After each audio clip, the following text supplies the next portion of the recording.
Baby boomers, a generation of trailblazers, innovators, and change makers who have redefined the definition of retirement as we know it. Born from 1946 to 1965, now range from their late 50s to late 70s. Yet, many are still active in the workforce in 2024. They're choosing to extend their careers or pick up part-time work, blending their experience with new generations. For some, staying employed is a financial need. For others, it's a way to remain active and engaged. Boomers are shifting the traditional concept of retirement by contributing valuable skills in a job market that benefits from their expertise. Hello, everyone. I'm Goldie, your host for today. And I'm Lakshan, your co host. And you are listening to episode 11 of Mind the Gen Gap podcast. In today's episode, we'll explore a double-edged sword in two parts. First, we'll look at why the silver tsunami, also known as the boomer workforce, is choosing to delay their exit from the workplace. Then, we'll dive into what the labor market might face when this generation eventually steps away. Boomers may eventually take a bow from their illustrious careers, but here at Mind the Gen Gap, we only encourage the community of all generations to keep growing. We don't promise you a job, but we definitely value your loyalty. And in the spirit of loyalty, our request is that you subscribe and follow our podcast. We have received a steady rise on our YouTube, so a big thank you from us. Audio does receive plenty of listenership, and we would love to see that transform into permanent followership. So, moving on, part one. For many boomers, retirement isn't about stepping away. It's about taking on a second act. They're working because they want to, not because they have to. These boomers are choosing flexible, meaningful work and bringing decades of experience to the table. In 2023, around 20% of Americans aged 65 and older were still employed. That's nearly double the rate from 35 years ago, according to Pew Research. Fascinating. Studies do show that these employees are highly engaged and deeply committed, which also makes them invaluable. So, what is driving this trend of baby boomers staying in the workforce? I was curious. Many do so for mental stimulation, social connections, and of course, income. These days, we hear a lot about mental health and well-being tied to staying active and working. It's no surprise, to be honest, that this mindset is taking hold, especially when I think back to my own father, actually. He'd often tell my mum, "मैं काम पे जाना नहीं छोड़ूंगा, नहीं तो मैं पागल हो जाऊंगा," which translates to, from Hindi, "I will not stop going to work, otherwise I'll go mad." Now, in the East, especially for, self-made entrepreneurs, this concept of retirement has always been a little bit blurry. Stopping work wasn't always an option. Though my dad was in the West, his work ethically firmly connected to his cultural value of, work is worship. Lakshan, I'm curious to know, do you continue to observe this amongst boomers that surround you in India? Yes, for sure, Goldie. 100%. And I would say that it's beyond just boomers because I can give an example of my own maternal grandfather. Until maybe a few years back, he had a business back in Sri Lanka that he was continuing to run well beyond your typical retirement age. And whether it's a matter of work is worship that made him want to do it, I don't know. But I'm sure he felt like he would go mad if he didn't do it. So until about a few years back, where he felt like he really had to give it to someone else, to hand it over to someone else, he was going to work regularly. And that is with respect to the silent generation. With respect to boomers, I would say, Goldie, I mean, you and I being in the coaching space, I'm sure you know this, you notice this yourself as well. A lot of boomers who are, say, in their late 50s now, a lot of them who are nearing retirement age, let's say maybe who are about a couple of years, left in the traditional working age, let's say, they're looking to avenues like coaching as a Yeah. way to pursue a second act, as the phrase that you used, right? A second innings is what a lot of people say. So they're like, hey, look, in a couple of years I'll be moving away from the current job that I'm in.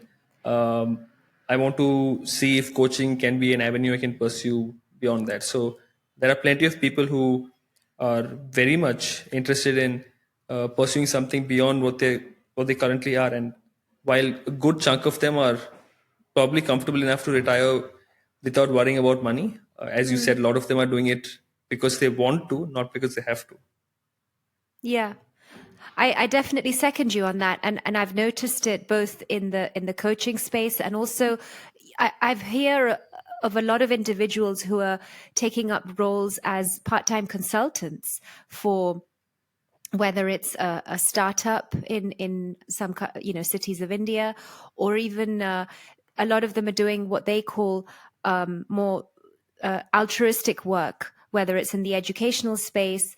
But I think the common sort of paradigm I notice is that they don't want to sit still, and and money's not really the objective here, isn't it? It's more about keeping occupied, and an idle mind is a devil's workshop. Again, that's another famous quote that I've grown up listening to.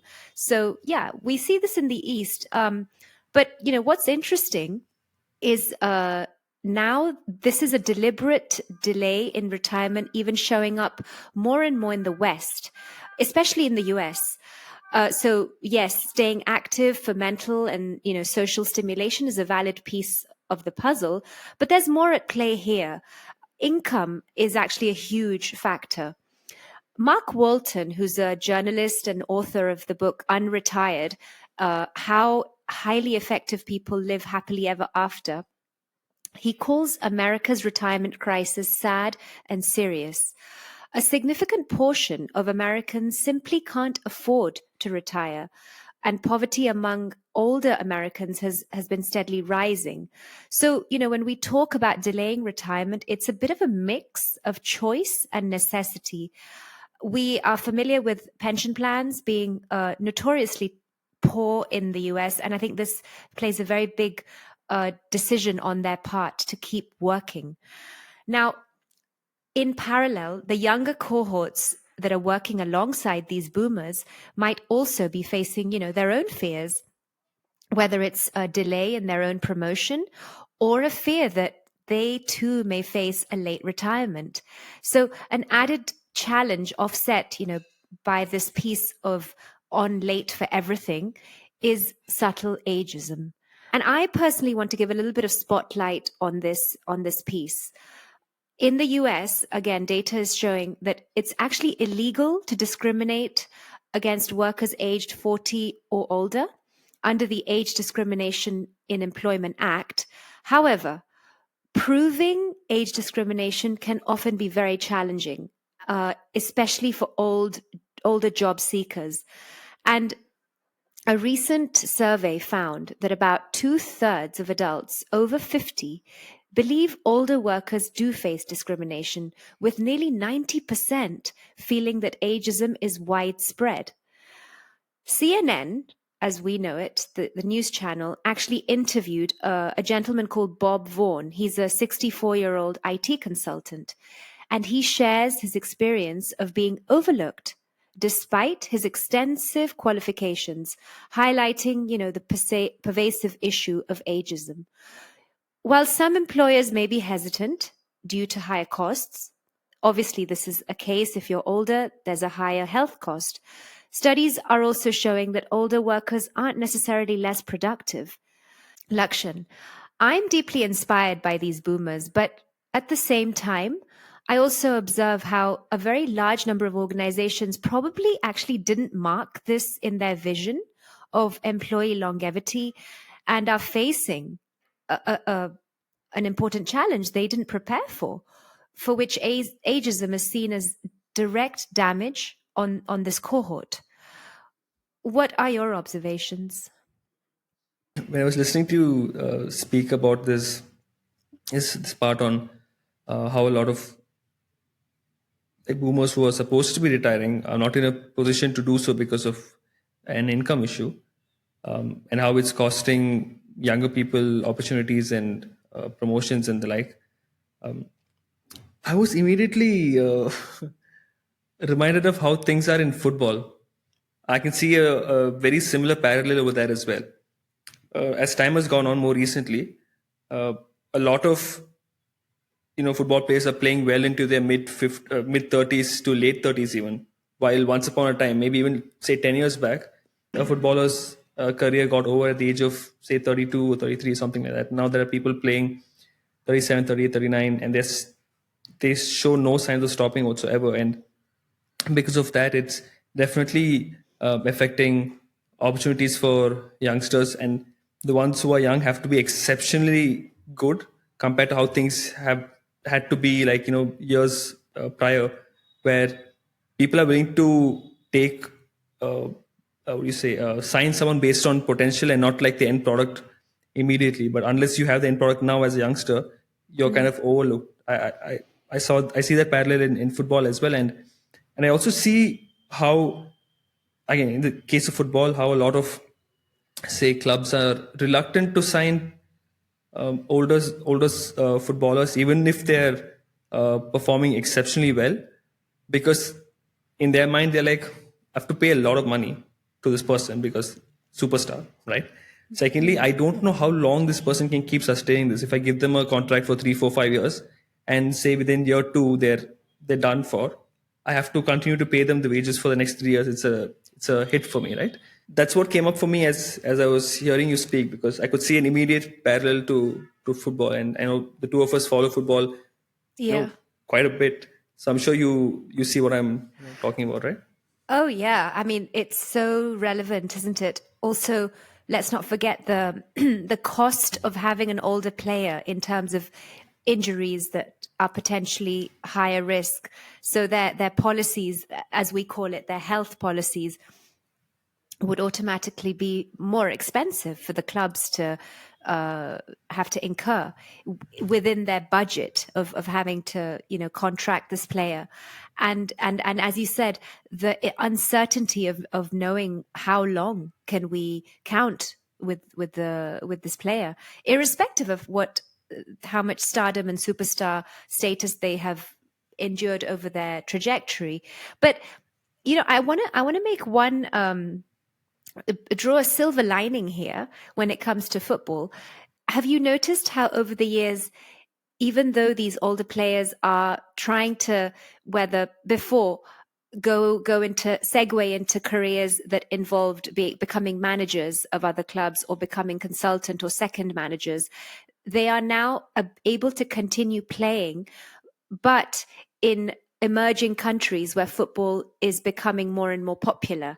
So, whether it was 15 years ago or 10 years ago, I had never imagined Saudi Arabia or, Qatar or even Miami, for that matter, having these teams where these older, more seasoned players like Messi or Xavi are being employed and sustainably playing for those periods, whether it's 2, 3 years longer than their sort of expected uh, years that they're supposed to play football.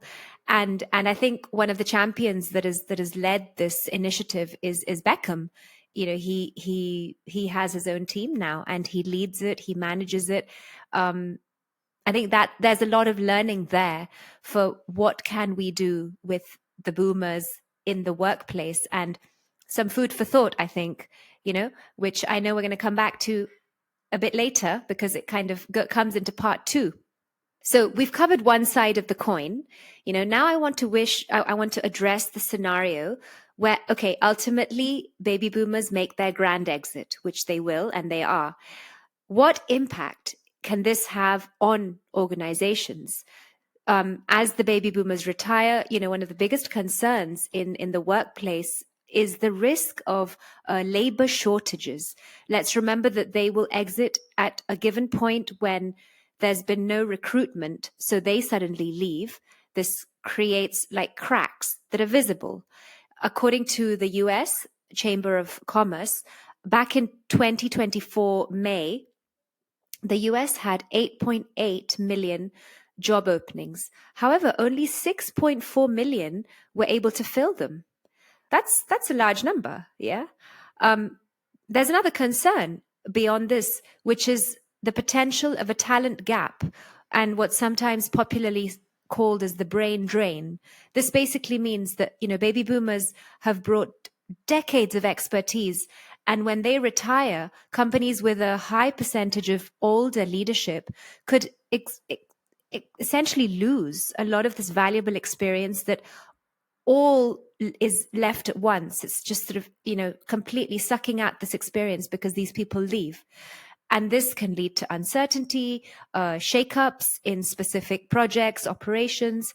And, for some companies, it could even impact their stock prices, interestingly enough. So on the flip side, there's a view that younger generations are moving away from, this past leadership and see it as a positive thing. So they're like, yay, baby boomers are stepping down, so new positions are opening up, and these younger workers, are getting more opportunities, but also the chance to bring in fresh perspectives. And we've spoken about this a lot, haven't we? The way that leadership is viewed by millennials and even X versus boomers. This is another silver lining. It could re-energize companies that may have grown a bit conservative under the older leadership. Of course, it's worth noting that the retirement piece still remains, because who's behind the boomers? Gen X. So they're next in line. And so they're probably facing their own retirement challenges. So the path forward isn't free of bumps entirely. There's a lot to think about, actually, as this transition unfolds. It's such a balancing act, isn't it? I think that's the best way to put it, between preserving valuable experience and welcoming these new ways of thinking. So you're a millennial, and I am. you can position yourself in this puzzle, can't you, Lakshan? I want to ask you, as the person who brings these fresh perspectives, what comes to your mind when we're trying to look at this new landscape of working individuals, in absence of the silver tsunami? I have a couple of solutions, but I wanna ask you first. First of all, I think the term silver tsunami sounds really cool, but I thought I should just put that on the table because it's pretty Yeah. cool. But with respect to what are some ways to preserve experience, knowledge, and wisdom while still embracing new ways of thinking. I do know that currently this concept of reverse mentoring is like a hot topic today, where someone who is from a younger generation mentors someone from an older generation on certain things that they're not very familiar with, while the older generation people also mentor the younger ones. Typically you think of it as older ones mentoring the younger ones, but it's also happening now where the younger ones are also mentoring the older ones on, say, technology or processes or certain things that they don't know. So I feel like that's something that is, say, different to how typical leadership has been viewed on a, I think the phrase you used was conservative leadership styles. No? So I think that is something that goes against the grain. And I also think that if, say, if boomers or people who are older, say, closing in on retirement, were to suggest the topic of reverse mentoring, I think that also would be would come across very well, be taken very well in stride. The reason I say that is because I also do know that there are plenty of this. I'm sure there's plenty of data to back this up also, and anecdotally also I can say for a fact that there are plenty of older people who have so much wisdom to share, and they really want to share it from their heart. They really want to share it because they're like, I know so much, I want to share this, but there isn't the same kind of interest from the younger generation to just go and grab it.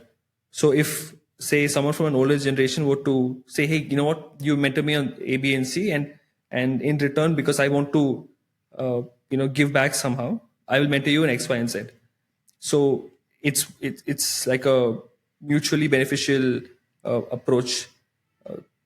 I think everybody wins when that happens. But I feel like, while it's logically smarter for someone who's younger to get experience from someone who's older because they've been there for so much longer and so much wisdom. I do know that that's not something that is actively happening as much as it should. So once again, I feel like I should request older people, guys, please just be a little bit more accommodating, and bring this as a topic with some younger folk. That's an idea that comes up for me, Goldie. I love that, especially because there's such a big thing apart from what you say, the reverse mentoring. It's becoming a trend and a buzzword. It kind of ties in very well with what the younger workers are already promoting, which is what we call the gig economy, right? They are hustling their way to do part-time here, a little bit of temporary flexible work, and that's out of necessity. But as you were speaking about reverse mentoring, I think boomers have got this opportunity to take on the same ideals of this gig economy in their retirement, but taking it as a choice. So if they have so much to give, uh, companies could use it as a permanent structured concept that's offered in place of sort of like the handover. In the same way that you have an exit interview, I think it's really nice that they could sort of suggest this as an exit package that's offered by that boomer who has been there for so many years and sort of comes back occasionally to provide a masterclass or a workshop, or has a few mentees under him in the same organization, just to keep that, as you say, wisdom and knowledge flowing in the younger leaders who will most definitely benefit. But as you said, there has to be an accommodation for this, based on both generations. And I think companies need to be a lot more aware of this, just generally a lot more alerted by the new landscape where age retirement is kind of being redefined altogether. It's no longer an age, a number. It's how actively do I feel capable to continue working, and who's going to put a number on that. So this brings me to sort of suggest a solution that I've got. It's quite a radical, disruptive solution, but I want to say it. I think where we say that age sort of has come to become a redundant marker, it's kind of getting in the way, I feel.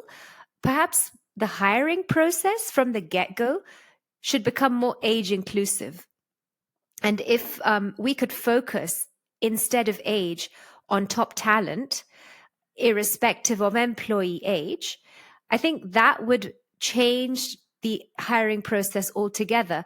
And a good, maybe a way to do this would be just to sort of say, well, if you're submitting your CV, if we are told time and time again, leave out your photograph, so let's leave the age out as well and make that an invisible, sort of marker on the CV so nobody knows. But once you interview the person is when you see them. The age should not make a difference because their top talent skills are already visible on the CV. So this is just, one of my many disruptive ideas as I as I'm very keen to share. And I think here at Mind the Gen Gap, as we've always said time and time again, being inclusive is such a big deal for us, right? And so this kind of brings us to closing nicely. I think the vision of retirement, what will it look like, and how boomers or any generation will fund it, will be fundamentally different, no matter how it's defined or has been defined. But different isn't something to fear. I feel it's where essential skills like flexibility, creativity, and resilience, come in play. And these are actually the very skills needed to thrive in today's workplaces and in the future. With that, We've come to the end of episode 11 of Mind the Gen Gap podcast. I've been your host, Goldie. And I've been your co host, Lakshan. Thank you so much for listening and watching and just tuning in all the way to the very end. Muchísimas gracias. See you in the next one. Hasta pronto. Bye.